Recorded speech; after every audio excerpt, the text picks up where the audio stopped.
कुझु ॻाल्हियूं आहिनि हक़ीक़त जूं आहिनि।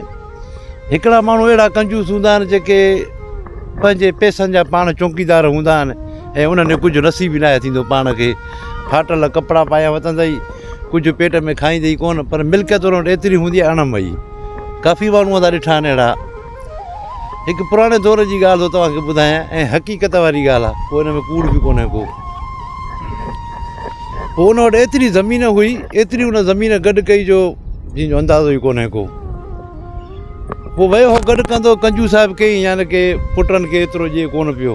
पुट हुनजा सूरनि में, पाण वटि मिल्कियत गॾु कंदो ऐं केरु पुछा करे त भाई हेतिरी मिल्कियत गॾु कई थी, पुट तुंहिंजी आख़ सूरनि में लॻी पई आहे छाजे लाइ? चई भाई इन्हनि लाइ त मां गॾु कयां थो पियो। अरे भाउ हो त सूरनि में, तूं पाण सूरनि में, बाक़ी गॾु कंहिंजे लाइ थो करी? टाइम गुज़रंदो रहियो। हिकु चकर हू शहर वियो। अॻे दौर माण्हू पंधु वेंदा हुया, जाते वेंदा हुया हिन ते घोड़नि ते, गॾनि ते, इन्हनि ते वेंदा हुआ माण्हू शहर, या बैलगाॾियुनि ते। उहो जॾहिं शहर जो वियो, उते उनजी चोपल छिजी पई। चोपल छिजी पई, वियो हिकिड़े मोची ॾे। मोची खे चई हिन चोपल खे मूंखे टाको हणी ॾे। मोची ॾिसी चोपल खे चई भाउ अठाना वठंदो साईं टाके जा। चई अठाना टाके जा? चई ॿाना ॾींदो साईं टाको हणी ॾे मूंखे। हुन चयो न ॿीहर टाको न हणंदो, अठाना वठंदो साईं।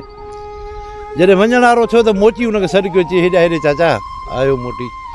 चई हाणे ॻाल्हि ॿुधो, ठीकु आहे तूं मूंखे ॿाना हेॾे, मां टाको हणी थो ॾियां चोपल खे।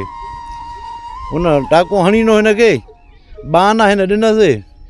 मोची हिनखे ॾिसी चयो, चई मां ॻाल्हि ॿुध चाचा, तूं त गॾु करीस थो पियो, पर तुंहिंजा पोयां अहिड़ा थींदा जेके तुंहिंजी मिल्कियत खे छटींदा। तूं भली गॾु कर। हाणे हिनखे चई हे त हलियो ओॾी महिल जो पंहिंजो कमुकारु छॾायो। जॾहिं उनजे मरण खां पोइ उनजा जेके पुट हुया उहे जो वॾा जो थिया, त उन्हनि पैसनि खे पोइ ईअं छटियो जो अॼु उन्हनि हिकु जिरेब नाहे बचायो। यानी की जेका मोची ॻाल्हि की उहा सही थी। घणा माण्हू अहिड़ा हूंदा जेके दुनिया जा रखवाला थींदा आहिनि, पाण पैसा गॾु कंदा आहिनि, उनखां पोइ उनजा पोयां अहिड़ा थींदा जेके पैसनि खे छटींदा आहिनि। जहिड़े न पाण सुखु ॾिसंदा, न पंहिंजी औलाद खे सुखु ॾींदा आहिनि। उहे न पाण सुखु ॾिसंदा, न औलाद खे सुखु ॾींदा आहिनि। बसि ईअं ई पैसा वेंदा आहिनि, गॾु कंदा वेंदा, जीअं कोई चौकीदार हुजे कंहिं शइ जो, ईअं चौकीदार बणिजी वेही रहंदा आहिनि। उनजे मरण खां पोइ हुननि खे पैसनि ते रहम न आहे ईंदो, पोयनि खे पिया छटींदा आहिनि। हल हाणे जेको बि थियो। सो अॼुकल्ह बि असां ईअं ई पिया था ॾिसूं, काफ़ी माण्हू अहिड़ा ई आहिनि जेके गॾु कनि था पिया, पंहिंजे रूह खे बि सिकाइनि था पिया, पंहिंजी औलाद खे बि, पंहिंजे घर वारनि खे बि सिकाइनि था पिया। पैसा गॾु कंदा, उनखां पोइ इहे पैसा वरी ईअं ई हलिया वेंदा जो ख़बर ई न पवंदी। ऐं हुननि खे जॾहिं दफ़न करे ईंदा, हुननि जे नाले ते वाटला हिकिड़ी मानी बि कोन ॾींदा। पोइ चवंदा जेको मरी वियो अथव छुटो। सो अॼुकल्ह जे दौर में ईअं ई हले थो पियो। त जेके माण्हू पैसा गॾु कनि था, घटि में पंहिंजी औलाद जे मथां ख़र्चु कनि, पंहिंजे घर में ख़र्चु कनि, पंहिंजी औलाद खे कुझु सुख बि ॾियनि। रुॻी पैसा गॾु कंदा था वञनि, चवंदा भई औलाद सां गॾु था कयूं, त जेको बि ॼायो आहे त उनजो नसीबु उतां लिखिजी ईंदो आहे। पोइ उनजे लाइ ॾुख हुजे या सुख हुजे, उन केर बि नथो हेॾे होॾे करे सघे। जे उनजी औलाद जो क़िस्मत में अगरि सुखु लिखियलु आहे त उन्हनि खे सुखु मिलंदो। अगरि जे उन्हनि जी औलाद जे नसीब में ॾुख लिखियलु आहिनि त केरु छा बि करे, पर उनखे सुखु नथो ॾेई सघे। छो जेको लिखियलु हूंदो आहे रिज़्क़ रोज़ी, उहो ई उनखे मिलंदो। इंसानु छा बि करे, केतिरो बि खणी गॾु करे, उहे न थींदो आहे। माण्हू इनखे ॾिसंदा न, यानी की अलाह ते भरोसो ई न आहे। बाबा गॾु कयां त मां औलाद खां गॾु थो कयां, यानी की अलाह ते कोई यकीन कोन्हे को, गॾु थो कयां मुंहिंजी औलाद सुखु ॾिसंदी। इहा ख़बर न आहे हुनजे नसीब में छा आहे लिखियलु। मां त गॾु कयां थो, जेकर हुननि जे नसीब में ॾुख लिखियलु आहिनि, तूं हाणे मिल्कियत छा कंदी हुननि खे? कुझु न कंदी। इहा तुंहिंजी मिल्कियत हिकु फूक में हली वेंदी।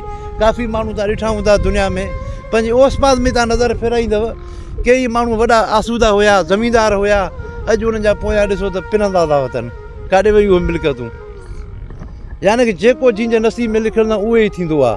माण्हू हरू भरू चवंदो आहे त मां गॾु कंदो थो वञा, बाबा औलाद खे कमु ईंदो, पोइ औलाद मुंहिंजो सुखियो थींदो। ईअं न थींदो आहे। जेके 5 रुपया तव्हां वॾा आहिनि, पंहिंजी औलाद खे सुखियो, मां ईअं नथो चाहियां त पैसनि खे छटियो, पर औलाद खे सुखियो कयो। औलाद खे सुखियो कयो, पाण बि सुखु ॾिसो। लटो कपिड़ो, अलाह जूं केतिरियूं नेमतूं, उन वठो खाओ।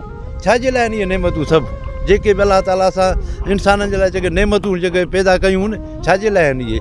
उहे वठो, उहे खाओ, ऐं लटा कपिड़ा सुठा पायो। ईअं न त फाटल कपिड़ा पाता पिया आहिनि, मिल्कियत अणमई पई आहे, भई पोयनि खे कमु ईंदो, पोयनि खे खाक कमु ईंदो। जॾहिं तव्हां हुननि खे नथा ॾियो त पोइ हो काॾो हुननि खे नसीबु थींदो? उहो बि तव्हांजा पैसा ईअं ई छटींदा। तव्हां सभिनी दोस्तनि जी महिरबानी।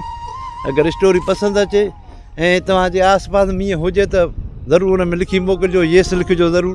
तव्हां सभिनी दोस्तनि जी महिरबानी। वरी कंहिं नई वीडियो में वरी मिलंदासीं। अस्सलामु अलैकुम।